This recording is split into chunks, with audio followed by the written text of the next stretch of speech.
This is the FM Gold channel of All India Radio. In the program Spotlight, we now bring you a discussion on Census 2021.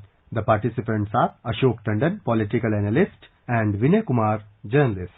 Census 2021 is all set to take off. The notification has been issued for carrying out the 16th Indian census, which is due since 2011. It will be done in 2021, but the preparations will start this year only. From April, the house listing process will start, and the enumerator, the census officers who will visit numerous households in the country, will try and ascertain the socio-economic status of inhabitants of the house, as also get information on what is facilities which they are using. Nearly 24 questions will be asked just to ascertain that socio-economic condition of the family. Mr. Tandon, after 2011, this census is due every 10 years. We know that census takes place. It's a mammoth exercise, monumental exercise across the length and breadth of the country. The last census was the first one. Caste status was also ascertained since 1931. And this time around, a lot of new technology will be used. Digital technology will also be used for census operations. This exercise will also help the government in formulating its policies, socio-economic policies of the government as well, not only economic policies.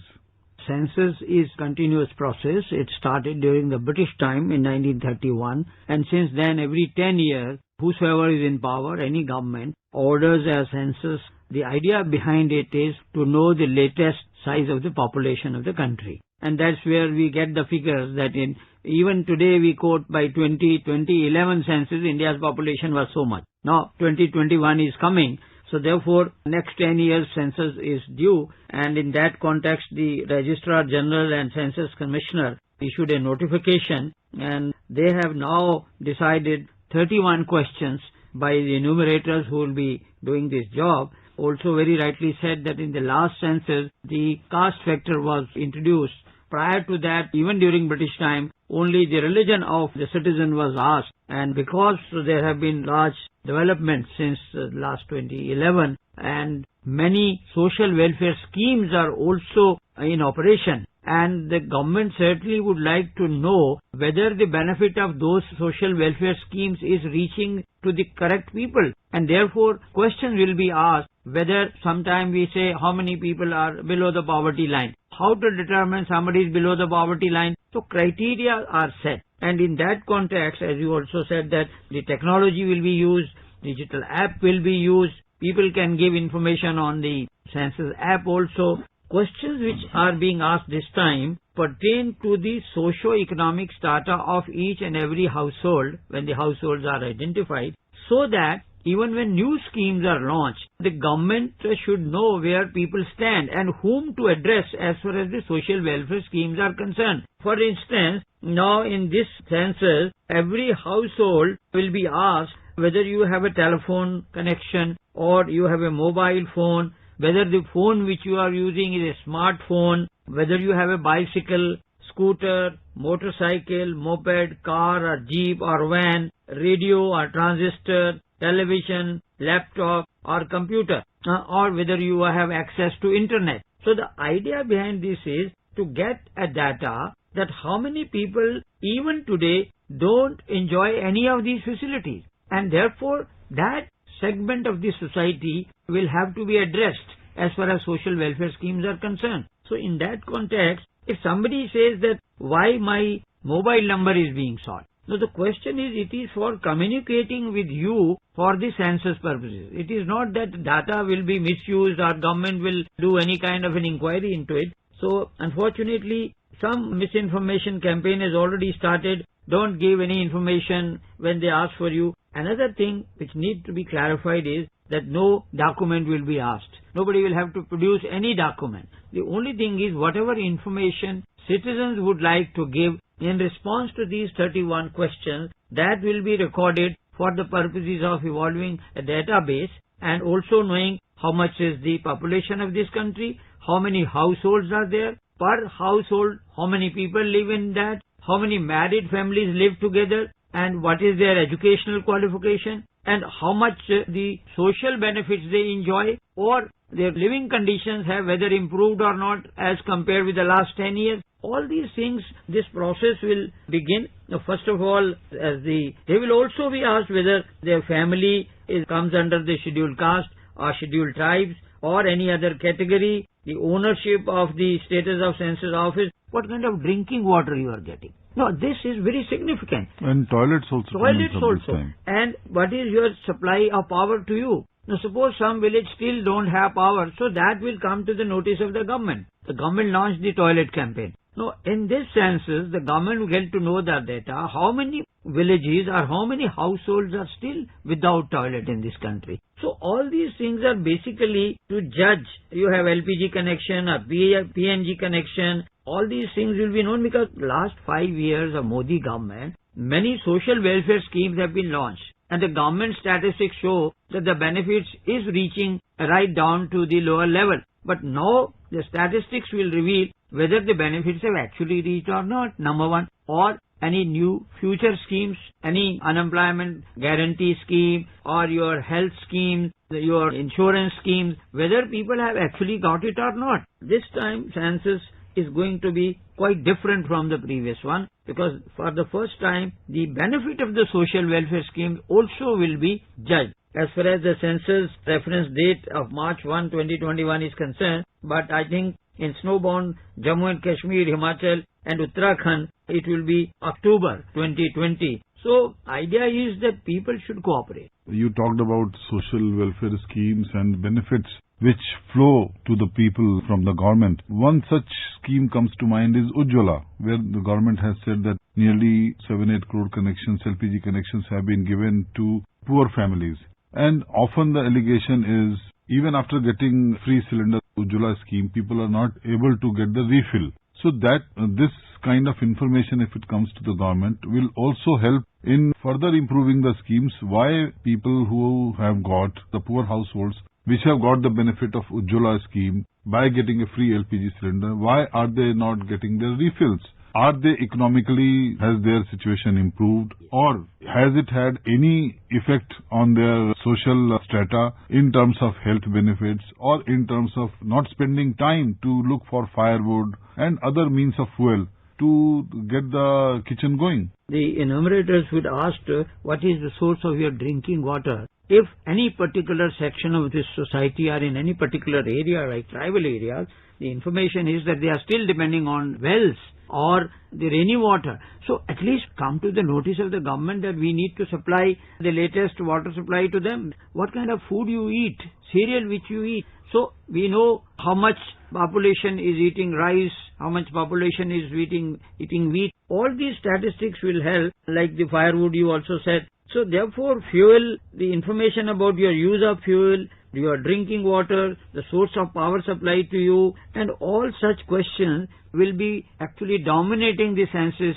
information rather than simply asking how many male, how many female, all that. This will also reveal the proportion of male versus female in our population state-wise, because these statistics continue to be updated during the next 10 years. And the entire society needs to know where we stand from what we started in, say, 47. The prosperity level or the welfare level of the society, and which section or which segment of the population is benefiting more, which population, which areas, tribal belt are still lagging behind.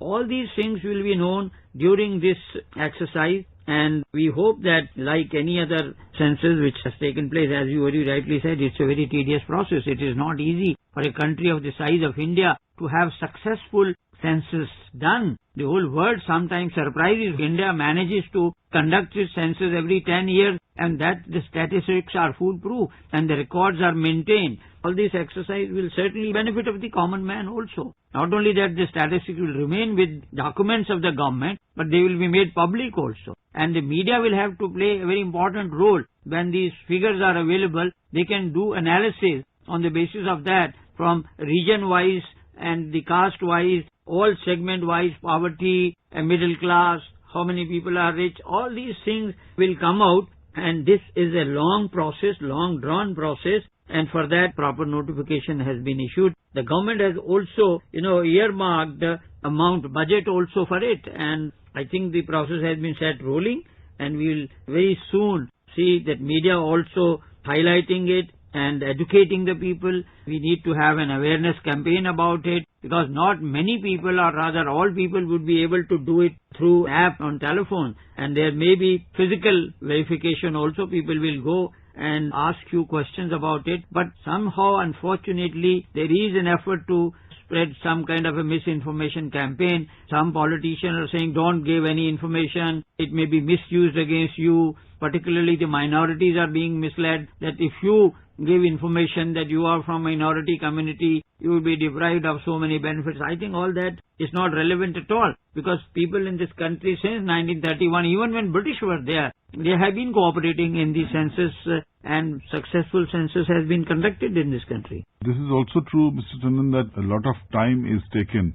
Nearly 2, 3, 4 years are taken to fully analyze the data which is collected. But this time around, the effort is that all the analysis will be available within a year or two to the government. Otherwise, it takes a number of years for the analysis to be completed. As you were pointing out earlier, there is also a lot of stress that population is moving from rural areas to urban areas.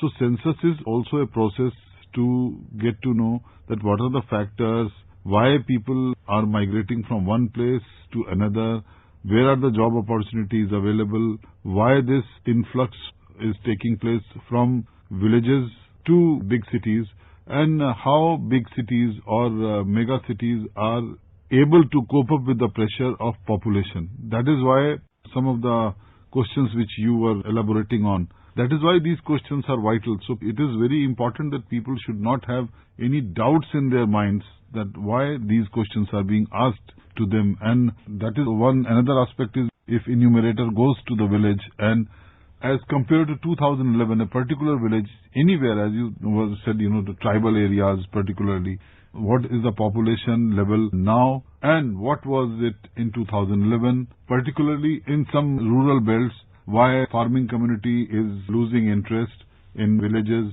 or why are they flocking to cities? Are there better opportunities available, employment opportunities? Because we know that in the scenario of not only Indian economic slowdown, but globally also we are seeing economic slump even in major economies of Europe and US as well.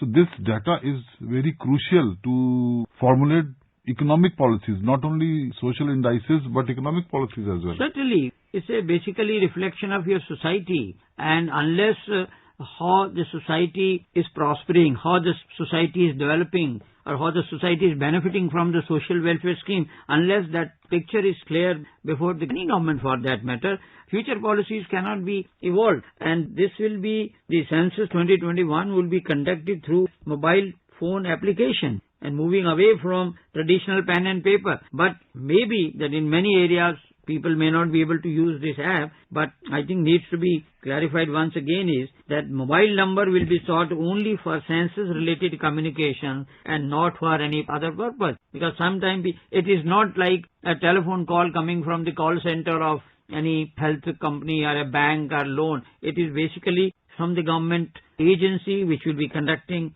a census. So therefore it is necessary that all of us should cooperate with the people who will be conducting this exercise. Most of the time we have seen in the past, the school teachers are engaged in this job and they have to do it very carefully. But this time, because technology will be available, so the results and analysis would be available much earlier than expected, so that any government can evolve its socio-economic policy accordingly. And we do hope that this will become a success this time also. Yeah, let's hope so, Mr. Tandon. And on this note, we have to close this discussion. Thank you very much.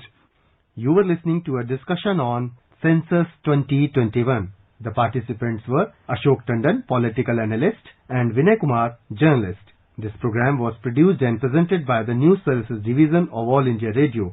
This program is also available on our website newsonair.com. You can also follow us on the News on AIR app for updates. You may email your opinion about this program at airsgtalks@gmail.com.